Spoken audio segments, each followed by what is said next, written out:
Hi అండి, నమస్తే. Welcome to my channel smart Neethu vlogs. ఈరోజు ఏంటంటే చేపల పులుసు అనేది అందరికీ చేసుకునే విధంగా ఈజీగా, కొత్తగా పెళ్ళైన వాళ్ళైనా ఈజీగా చేసుకునే విధంగా మీ అందరికీ చూపించాలనుకుంటున్నాను. అసలు వంట అంటే టచ్ లేని వాళ్ళు కూడా సింపుల్గా చేస్తారండి, అంత ఈజీగా అయితే ఉంటుంది. అండ్ నేను ఏ విధంగా చేస్తాననేది మీ అందరికీ చూపించాలనుకుంటున్నాను. దానికోసం ముందుగా మనం కేజీ చేపలు అనేవి తీసుకోవాలి. మీరు ఎప్పుడైనా ఈ విధంగా ట్రై చేసి చూడండి. చేపల పులుసు అనేది చాలా టేస్ట్గా వస్తుంది. అండ్ మీరు ట్రై చేసి ప్రతి రెసిపీ కూడా మీకు ఏ విధంగా వచ్చింది అనేది నాకు తప్పకుండా కామెంట్ చేయండి. అండ్ ఇంకెలాంటి రెసిపీస్ అనేవి కావాలనేది కూడా నాకు కామెంట్ చేసి చెప్పండి. నేనైతే ఇక్కడ కేజీ చేపలు అనేవి తీసుకున్నాను. చేపలు తీసుకునే దగ్గరే ఇలా పీసెస్ కింద కట్ చేసి తెప్పించేసాను అనమాట. ఇలా తెచ్చినా కూడా మనకి ఇంకా పీసెస్లో అనేది ఇలా పొట్టు అనేది ఉండిపోతూ ఉంటుంది. వాటిని మనం నీట్గా తీసుకోవాలి. ఒక్కొక్క పీసు నీట్గా చూసుకొని తీసుకోవాలండి. లేదన్నట్లయితే ఆ పొట్టు ఉండిపోవడం వల్ల చేపల పులుసు అనేది స్మెల్ వచ్చేస్తుంది. అండ్ టేస్ట్ కూడా అంత బాగోదు అనమాట. కర్రీ మొత్తం పాడైపోతుంది. పిల్లలు తిన్నా కూడా ఇంకా సేమ్ పడిపోయి నెక్స్ట్ టైం అసలు తినడానికి ఇష్టపెట్టుకోరు అనమాట. సో అందుకని మనం ఒక్కొక్క పీస్ కూడా నీట్గా క్లీన్ చేసుకోవాలి. లేదన్నట్లయితే కర్రీ అనేది పాడైపోతుంది. ఈ విధంగా ప్రతిదీ తీసుకున్న తర్వాత మన ఇంట్లో మామూలు సాల్ట్ కాకుండా కల్లుప్పు వేసుకొని నీట్గా వాష్ చేసుకోవాలి. కల్లుప్పు వేయడం వల్ల ఏంటంటే మనకి జిగురుగా ఉన్నా కూడా ఈ కల్లుప్పు వల్ల నీట్గా క్లీన్ అయిపోతుంది అనమాట.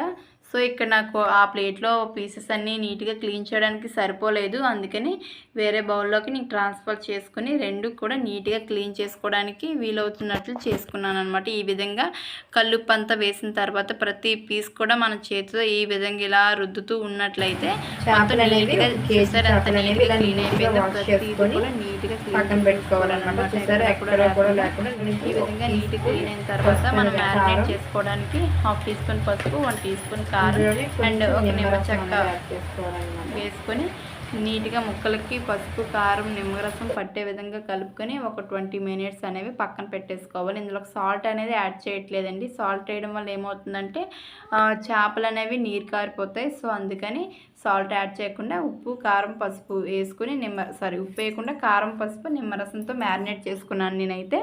ఈ విధంగా చేసిన తర్వాత మనకి మసాలా ప్రిపేర్ చేసుకునే లోపు ఇవి మ్యారినేట్ అవుతాయి కాబట్టి ముందుగా ఇవి పక్కన పెట్టేసుకోవాలి. అండ్ నెక్స్ట్ ఏంటంటే పులుపుకి మనకి ఇంట్లో ఎంతమంది ఉంటారో దాన్ని బట్టి మనం ఎంత పులుసు పెడదాం అనుకుంటున్నామో దాన్ని బట్టి చింతపండు అనేది మనం నానవేసుకోవాలి. నేనైతే ఇక్కడ ఈ మాత్రం సైజ్ అయితే నానవేసుకున్నాను అనమాట. నాకు ఇది పర్ఫెక్ట్గా సరిపోయింది. అండ్ నెక్స్ట్ ఏంటంటే మన మసాలా కోసమని ఒక 2 మీడియం సైజు ఉల్లిపాయలు తీసుకున్నాను, చిన్న ముక్కలుగా కట్ చేసుకున్నాను. అండ్ మళ్ళీ అందులోనే అల్లం వెల్లుల్లికి కావాల్సి కదా మళ్ళీ సపరేట్గా పేస్ట్ వేయకుండా ఈ మసాలాలోనే వేసేసుకోవాలి అల్లం వెల్లుల్లి కూడా. అండ్ 1 మీడియం సైజ్ టొమాటో కూడా ఇందులోనే నేను యాడ్ చేసేసుకున్నాను. ఇవన్నీ కూడా మిక్సీ జార్లో వేసుకున్నట్లయితే మసాలా మనకి ప్రిపేర్ అయిపోతుంది.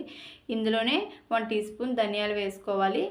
అండ్ 1 టీ స్పూన్ ధనియాలు వేసుకున్న తర్వాత జీలకర్ర కొంచెం యాడ్ చేసుకోవాలి ఇందులో. తర్వాత మిరియాలు ఇంతేనండి. కావాలన్నట్లయితే గసగసాలైనా యాడ్ చేసుకోవచ్చు. గసగసాలు వేయడం వల్ల కూడా టేస్ట్ బాగుంటుంది. ఎక్కువ వేసినట్లయితే చేదు వచ్చేస్తుంది కాబట్టి మీడియంగా యాడ్ చేసుకుంటే సరిపోతుంది. ఈ విధంగా మెత్తగా పేస్ట్లా ప్రిపేర్ చేసుకోవాలి. అండ్ నెక్స్ట్ ఒక ప్యాన్ పెట్టుకొని అందులో 4 to 5 టేబుల్ స్పూన్స్ ఆయిల్ అనేది యాడ్ చేసుకున్న తర్వాత మళ్ళీ ఒక చిన్న సైజు ఆనియన్ అనేది మనం కట్ చేసి ఇందులో యాడ్ చేసుకోవాలి. 4 గ్రీన్ చిల్లీస్ కూడా ఇందులోనే యాడ్ చేసుకున్నాక లైట్గా ఆనియన్స్ అనేవి వేయించుకోవాలన్నమాట. ఇవి ఇలా లైట్గా వేగిన తర్వాత ఇందులోనే కరివేపాకు రెబ్బలు 2 చీల్చి వేసుకోవాలి. కరివేపాకు వేయడం వల్ల చాలా బాగుంటుందండి చేపల పులుసులో. ఎప్పుడైనా ఈ విధంగా ట్రై చేసి చూడండి, చాలా టేస్ట్గా కూడా వస్తుంది. అండ్ ఆనియన్స్ కూడా బాగా మగ్గిన తర్వాత మనం ముందుగా ప్రిపేర్ చేసి పెట్టుకున్నాం కదా ఆ పేస్ట్ అనేది ఇందులో యాడ్ చేసుకోవాలన్నమాట. ఇక్కడ ఇంపార్టెంట్ ఏంటంటే మనం చేపల పులుసు ఎప్పుడు కూడా చేసేటప్పుడు ఈ ఉల్లి ముద్ద అనేది పర్ఫెక్ట్గా అంటే మరి ఇంకా చాలా బాగా ఫ్రై అయితేనే చేపల పులుసు అనేది చాలా టేస్ట్గా ఉంటుందండి. లేదన్నట్లయితే చేపల పులుసు అస్సలు బాగోదు. ఆయిల్ అనేది పైకి తేలి మనం పెట్టుకునే కళాయికి ఈ పేస్ట్ అంటుకునే విధంగా ఫ్రై అవ్వాలన్నమాట. అంత బాగా ఫ్రై అవుతేనే మనకి చేపల పులుసు అనేది టేస్ట్ చాలా బాగుంటుంది. ఒకసారి ఈ విధంగా ట్రై చేసి చూడండి, చాలా బాగా వస్తుంది. అండ్ ఈ విధంగా చూసారా ఆయిల్ అనేది పైకి తేలుతూ ఉంది. ఇంకా బాగా ఫ్రై అయ్యేటట్లు చూసుకుంటే ఇంకా టేస్ట్గా ఉంటుందన్నమాట. ఈ విధంగా ఫ్రై అయ్యింది చూసారా. సో ఇప్పుడు ఏం చేస్తామంటే ఇందులో మనం ఆల్రెడీ చేపల్లో మ్యారినేట్ చేసుకోవడానికని పసుపు, కారం అనేది యాడ్ చేసుకున్నాం కదా. చూసుకొని ఇందులో యాడ్ చేసుకోవాలన్నమాట. ఇందులోనే 1/2 టీ స్పూన్ పసుపు, 1 టీ స్పూన్ కారం అనేది యాడ్ చేసుకున్నాను. అండ్ సాల్ట్ అనేది మన రుచికి తగ్గట్టు సాల్ట్ యాడ్ చేసుకుంటే సరిపోతుంది. అండ్ మనం అందులో వేసుకున్నాం కాబట్టి బ్యాలెన్స్ చేసుకుంటూ వేసుకోవాలి, లేదన్నట్లే కారం ఎక్కువైపోతుంది. అండ్ మిరియాలు కూడా యాడ్ చేసాము, పచ్చిమిర్చి కూడా కారంగా ఉంటుంది కాబట్టి ఇవన్నీ కూడా చూసుకొని కారం యాడ్ చేసుకోవాలి. ఇవి యాడ్ చేసుకున్న తర్వాత 2 మినిట్స్ బాగా ఆయిల్లో ఫ్రై అయిన తర్వాత కొంచెం వాటర్ అనేవి ఇందులో యాడ్ చేసుకోవాలి ఫస్ట్. ఎందుకంటే ఇది పేస్ట్ బాగా ఆయిల్లో ఫ్రై అయింది కదా, ఆ వాటర్లో కూడా కొంచెం బాగా మగ్గినట్లయితే మనకి చాలా బాగుంటుంది. ఈ విధంగా కొంచెం వాటర్ వేసిన తర్వాత చూసారా, ఒక 2 మినిట్స్ అనేవి ఇలా వదిలేసినట్లయితే మూత పెట్టి బాగా మగ్గింది కదా. సో ఇలా మగ్గిన తర్వాత మనం ముందుగా పక్కన మ్యారినేట్ చేసి పెట్టుకున్నాం కదా చేపలు. సో ఈ చేపలు అనేవి ఇందులో యాడ్ చేసుకోవాలి. ఇప్పుడు ఒకటి కూడా నీట్గా ఇలా చేపలు ముందుగా వేసుకున్నా పర్వాలేదు. చాలామంది పులుపు మరిగిన తర్వాత చేపలు అనేది వేసుకుంటారు. అంటే ఒక్కొక్క ఫిష్కి ఒక్కో మెథడ్లో పులుసు అనేది పెట్టుకోవాలండి. నేనైతే ఈ ఫిష్కి ఎప్పుడు కూడా ఈ విధంగానే పెడతాను. ఇలా పెట్టినట్లయితే చాలా టేస్ట్గా కూడా అనిపిస్తుంది. అండ్ చేప ముక్కలు మనం వేసుకున్న తర్వాత మసాలా వాటికి అంటుకునే విధంగా ఈ విధంగా మరి ఎక్కువగా కలిపినా విరిగిపోతాయి. సో స్లోగా ఈ విధంగా టర్న్ చేసుకుంటే సరిపోతుంది. ఈ విధంగా కలుపుకున్నాం కదా. ఈ విధంగా కలిపిన తర్వాత ఓన్లీ 1 మినిట్ అయితే సరిపోతుందండి, ఎక్కువసేపు ఉంచిన అవసరం లేదు.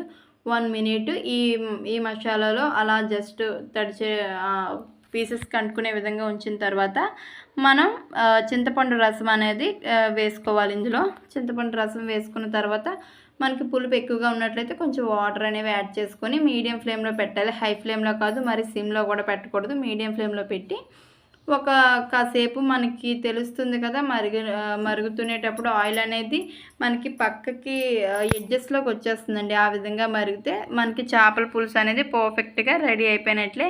అండ్ లాస్ట్లో వేసాకంటే మనం మధ్యలో చేపల పులుసు మరుగుతునే టైంలో కొత్తిమీర కట్ చేసి వేసుకున్నట్లయితే చాలా బాగుంటుంది.